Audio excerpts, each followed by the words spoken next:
Welcome to my YouTube channel MLT। आज हम पढ़ेंगे हीमोग्लोबिन।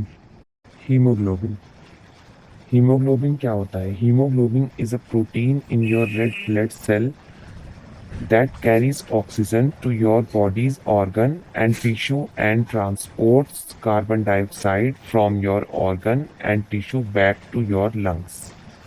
जो हमारा हीमोग्लोबिन होता है वो एक प्रोटीन मॉलिक्यूल होता है जो कि हमारे रेड ब्लड सेल के अंदर होता है, जो कि ऑक्सीजन को कैरी करता है और कार्बन डाइऑक्साइड को टिश्यू के द्वारा ट्रांसपोर्ट करके हमारे लंग्स तक ले जाता है। जो हमारा हीमोग्लोबिन होता है वो जो हमारी आरबीसी की सेल्स होती हैं, रेड ब्लड सेल होती है, उसके अंदर प्रेजेंट होता है हमारा हीमोग्लोबिन। जो हीमोग्लोबिन होता है उसका स्ट्रक्चर होता है, it is a chromoprotein having two parts. ये क्रोमोप्रोटीन होता है जिसको टू पार्ट्स में डिवाइड किया है, पहला है हीम और दूसरा ग्लोबिन। जो हीमोग्लोबिन है वो टू पार्ट्स में डिवाइडेड है, यानी हीम और ग्लोबिन। तो जो हीम होता है उसका मतलब होता है आयरन और जो ग्लोबिन होता है उसका मतलब है प्रोटीन, यानी ये दो प्रोटीन से मिलकर, क्रोमोप्रोटीन से मिलकर बना है, जो कि एक आयरन है, दूसरा प्रोटीन। जो हमारा नॉर्मल एडल्ट हीमोग्लोबिन होता है वो कैसे होता है? Haemoglobin HB is the red pigment of the blood present in RBC.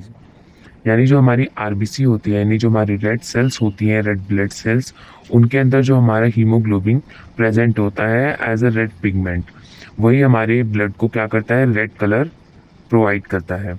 Absorb to the lipid material of RBC and causes appearance of the blood to be red. ये क्या करता है? लिपिड मटेरियल को ऑब्जॉर्ब करता है, इसी कारण जो हमारा ब्लड होता है वो रेड होता है। पहले जो हमारा हीमोग्लोबिन होता है वो हमारी आरबीसी सेल को, यानी जो हमारा ब्लड होता है उसको रेड कलर प्रोवाइड करता है। जो हमारा हीमोग्लोबिन होता है, हीमोग्लोबिन कंटेन करता है 4 पॉलीपेप्टाइड चेन। आरबीसी के अंदर हमारी जो होती है 4 पॉलीपेप्टाइड चेन्स होती हैं, ये जो आपको कलर्स में दिख रही हैं, ये है 4 पॉलीपेप्टाइड चेन्स हैं। इसके अंदर 2 अल्फा है, 2 बीटा है। With 4 iron in haem molecule is present in ferrous form. यानी जो ये पर्पल कलर के इसमें दिख रहे हैं, जो डार्क पर्पल कलर है वो हमारा आयरन है, और जो हमारा लाइट पर्पल कलर का है वो हमारा हीम ग्रुप है। यानी जो हीम है और उसके ऊपर क्या है? हमारा आयरन है। और जो हमारी ये जो चेन बनती है हीमोग्लोबिन की, 2 अल्फा होते हैं इसमें, 2 बीटा चेन होते हैं। जो हमारा हीम ग्रुप है, इसमें जो हीम ग्रुप 4 दिख रहे हैं, इसके अंदर जो हमारा होता है आयरन होता है। उसके बाद so 1 haemoglobin is attach to 4 polypeptide chain. जो हमारा 1 हीमोग्लोबिन होता है, जो हमारा एक आरबीसी के अंदर जो हमारा हीमोग्लोबिन होता है उसके अंदर 4 पॉलीपेप्टाइड चेन होती है, जो कि हीम मॉलिक्यूल्स को कंटेन करता है हीमोग्लोबिन बनाने के लिए।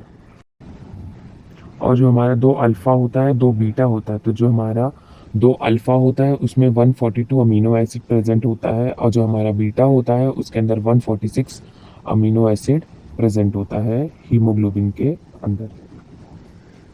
अब हमारा टाइप्स ऑफ हीमोग्लोबिन। हीमोग्लोबिन के टाइप्स कौन कौन से होते हैं? पहला होता है हमारा HbA। HbA मतलब हीमोग्लोबिन एडल्ट होता है, वो मेजर हीमोग्लोबिन होता है जो कि ज़्यादातर पर्सन में पाया जाता है। ये 96 से 98% लोगों में पाया जाता है HbA हीमोग्लोबिन, जिसमें कि 2 अल्फा होते हैं, 2 बीटा होते हैं। और दूसरा है हमारा HbA2। ये जो हीमोग्लोबिन होता है ये सिर्फ 3 से 5% लोगों में ही पाया जाता है, जिसके अंदर 2 अल्फा की चेन होती है और 2 डेल्टा की चेन होती है। ये बहुत कम मात्रा में लोगों में पाया जाता है। तीसरा है हमारा HbF, फीटल HP, यानी फीटल हीमोग्लोबिन होता है।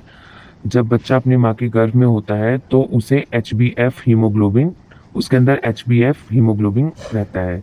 ये फीटस के अंदर प्रेजेंट होता है और इसमें 2 अल्फा और 2 गामा के पॉलीपेप्टाइड्स चेन होती है। अब हमारा सिंथेसिस। जो हमारा हीमोग्लोबिन का जो सिंथेसिस होता है वो कहाँ पे होता है, किस टाइम होता है, कब होता है, उसकी डिटेल पढ़ते हैं। Start pro erythroblast stage to reticulocyte. ये जो होता है हमारी जो एर्थ्रोसाइट होती है, यानी जो रेड ब्लड सेल होता है, उसके जो स्टेजेस होते हैं यानी डेवलपिंग स्टेजेस होते हैं, जो हीमेटोपोइसिस में आगे हमने एक टॉपिक पढ़ाया है, वो आप पढ़ लीजिए तो आपको समझ आ जाएगा। तो जो हमारा स्टार्टिंग होता है, जो प्रोइर्थोब्लास्ट और रेटिकुलोसाइट का जो बीच में जो स्टेजेस होती हैं रेड ब्लड सेल की यानी एर्थोसाइट की, उसकी जो बीच वाली स्टेजेस होती है उसमें हमारी हीमोग्लोबिन का फॉर्मेशन होता है। क्योंकि जो प्रोइर्थोब्लास्ट और रेटिकुलोसाइट के बीच की स्टेज होती है वो कम्प्लीटली नहीं हो पा पूरी नहीं होती है, तो इस वजह से इसमें हीमोग्लोबिन का सिंथेसिस हो पाता है। और जो हमारा रेटिकुलोसाइट है उसके बाद जो हमारा एथ्रोसाइट आता है, जो उसकी स्टेज होती है, तो रेटिकुलोसाइट के बाद हमारा एथ्रोसाइट आता है, यानी जो हमारा कंप्लीट आरबीसी सेल्स होती हैं वो बन जाती हैं।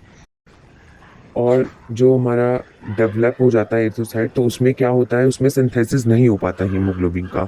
क्यों? क्योंकि जो हमारा एथ्रोसाइट जब डेवलप हो जाता है तो उसके अंदर जो माइटोकॉन्ड्रिया होता है वो नहीं रहता है, उसके अंदर माइटोकॉन्ड्रिया प्रेजेंट नहीं होता है एथ्रोसाइट डेवलप होने के बाद। इसीलिए जो हमारा एथ्रोसाइट का हीमोग्लोबिन का जो डेवलपमेंट होता है वो प्रोएर्थोब्लास्ट और रेटिकुलोसाइट के स्टेज के अंडर में होता है, यानी उसके बीच में जो स्टेजेस होते हैं उसमें हमारी हीमोग्लोबिन का सिंथेसिस होता है। अब है हमारा कि हीमोग्लोबिन है उसका सिंथेसिस कहाँ होता है। तो जो हमारा हीम है यानी जो हमारा आयरन होता है उसका सिंथेसिस कहाँ होता है, माइटोकॉन्ड्रिया में। और जो हमारा ग्लोबिन है उसका कहाँ होता है, साइटोप्लाज्म या साइटोसोल में। तो माइटोकॉन्ड्रिया होना ज़रूरी है क्योंकि उसमें हमारा हीम का सिंथेसिस होता है। और जो हमारा एर्थोसाइट जब डेवलप हो जाता है तो उसमें माइटोकॉन्ड्रिया प्रेजेंट नहीं होती है। इस वजह से हमारी जो प्रोएर्थोब्लास्ट और रेटिकुलोसाइट की स्टेज है उसके अंदर में हमारी हीमोग्लोबिन की सिंथेसिस होती है। अब हम देखेंगे कि इसका जो सिंथेसिस होता है किस किस स्टेजेस से गुजरकर होता है। जो हमारा माइटोकॉन्ड्रिया होता है उसमें सबसे पहले हमारे सिंथेसिस होना हीमोग्लोबिन का स्टार्ट होता है। तो इसमें दो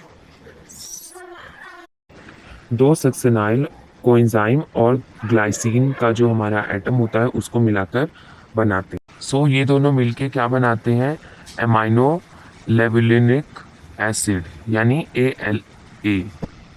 और जो ये बनता है वो किसके प्रेजेंट में बनता है, ALA सिंथेस के प्रेजेंट में एमिनो लेवुलिनिक एसिड बनता है। जो हमारा एमिनो लेवुलिनिक एसिड होता है वो किस में कन्वर्ट होता है, फिर प्रोफोबिलिनोजन में, किसके प्रेजेंस में, ALA हाइड्रेटेस। फिर क्या होता है, जो हमारा प्रोफोबिलिनोजन है वो किस में कन्वर्ट हो जाता है, यूरोप्रोफिनोजन में, किसके प्रेजेंस में कन्वर्ट होता है, ये यूरोप्रोफाइसिंथेस में के प्रेजेंट में ये इसमें कन्वर्ट हो जाता है। उसके बाद क्या होता है, ये हमारा प्रोपोफायरिनोजन में कन्वर्ट हो जाता है, किसके प्रेजेंस में, ओरिडे कार्बो एक्सिल में।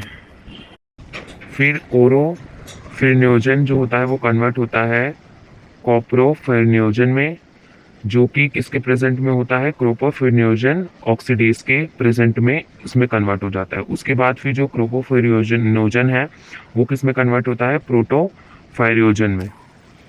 फिर जो होता है हमारा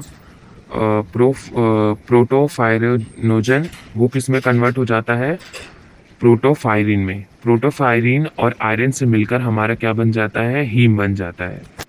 क्या बनता है, जो हमारा प्रोटोफायरिन है वो आयरन के साथ कंबाइंड होके वो भी फेरस के प्रेजेंट में मतलब एक साथ कंबाइंड होकर क्या बना देता है, हीम बना देता है, यानी हीम। इसी टाइप से हमारा एक हीम का मॉलिक्यूल बन जाता है इसी प्रोसेस से होते हुए। डायग्राम में अच्छे से देखकर आप समझ सकते हैं कैसे किस टाइप से हमारा हीम का जो मॉलिक्यूल है वो कैसे बना है। इसी टाइप से एक एक हीमोग्लोबिन जो हमारा हीम होगा वो इसी तरीके से डेवलप होता है। और फिर इसी के साथ हमारा जो हीमोग्लोबिन का एक स्ट्रक्चर होता है जिसमें कि 2 अल्फ़ा 2 बीटा चेन होते हैं, उसमें जो हमारा हीम होता है वो 4 हीम बन जाते हैं और वो उसके अंदर हीम के अंदर आयरन प्रेजेंट होता है। इसी तरीके से हमारा हीमोग्लोबिन रहता है, इसी तरीके से उसका स्ट्रक्चर होता है। जो हमारा हीमोग्लोबिन का फंक्शन होता है वो क्या होता है, carry and transport O2 to various tissue. जो हमारा ऑक्सीजन होता है वो जो हमारा हीमोग्लोबिन होता है हमारे ऑक्सीजन को कैरी करता है और टिश्यू के द्वारा लंग्स तक पहुंचाता है। दूसरा होता है कलरिंग मैटर ऑफ आरबीसीज। जो हमारी आरबीसीज की सेल्स होती है उनको कलर प्रोवाइड करता है। कौन सा कलर? Red colour. और जो acid base regulation bye eliminate CO2 in the lungs, ये क्या करता है? जो हमारे हीमोग्लोबिन होता है वो सबसे पहले क्या करता है, हमारा जो ऑक्सीजन होता है उसे लंग्स तक पहुंचाता है, और साथ ही उसके साथ साथ जो हमारा CO2 होता है यानी कार्बन डाइऑक्साइड होता है उसको लंग्स के थ्रू बाहर भी करता है। वैल्यू होती है वो इस प्रकार से है। जो हमारी न्यू बॉर्न बेबीज़ होते हैं उनकी हीमोग्लोबिन 14 टू 20 ग्राम पर डीएल होना चाहिए, और जो चिल्ड्रन होते हैं उनकी 11 टू 14 ग्राम पर डीएल, और जो एडल्ट मेल होते हैं उनमें हमारे 13 टू 16 ग्राम पर डीएल होना चाहिए, और जो एडल्ट फीमेल होती हैं उनमें हीमोग्लोबिन 12 टू 15 ग्राम पर डीएल होना चाहिए। जैसे हमारी platelet, RBC, white blood cell और रेड ब्लड सेल की नॉर्मल रेंज होती है, उसी तरीके से हमारी जो हीमोग्लोबिन होता है उसको भी एक नॉर्मल वैल्यू होती है। हमने हीमोग्लोबिन पढ़ लिया। अब हम देखेंगे कि जब हमारा हीमोग्लोबिन कम होता है तो क्या क्या होता है। पहला होता है हमारा अनीमिया, जो कि पीसीबी और आरबीसीज की जो नॉर्मल रेंज होती है उसको आइडेंटिफाई करके टेस्ट करके पता किया जाता है। और आयरन B12 डिफिशियंसी हो जाती है। दूसरा एक्सेस ब्लड लॉस होता है, तब हीमोग्लोबिन की कमी हो जाती है। और जो बोन मैरो होता है, यानी कि जो बोन मैरो से हमारा जो ब्लड होता है, यानी जो आरबीसीज की सेल्स होती हैं बेसिकली वो नहीं बनती हैं, एबनॉर्मलिटी आ जाती है बोन मैरो में, तब हमारी हीमोग्लोबिन में कमी आती है, यानी जो हमारा खून होता है वो कम हो जाता है इस सारे कारणों की वजह से। अब है high level of haemoglobin. Haemoglobin हमारा हाई कब होता है? पॉलीसाइथीमिया, यानी जब हमारा हीमोग्लोबिन हाई कब होता है? जब हमें पॉलीसाइथीमिया होता है। और कंजेंटल हार्ट डिसीजेज, जब कंजेंटल हार्ट डिसीजेज होता है तो हमारा हीमोग्लोबिन उस टाइम पर भी हाई रहता है। हीमोग्लोबिन का जो ओरली यानी बेसिक्स इंट्रोडक्शन है वो इस प्रकार से है। अगर आपको वीडियो अच्छी लगी हो तो चैनल को लाइक करें, सब्सक्राइब करें and press the bell icon to get notification.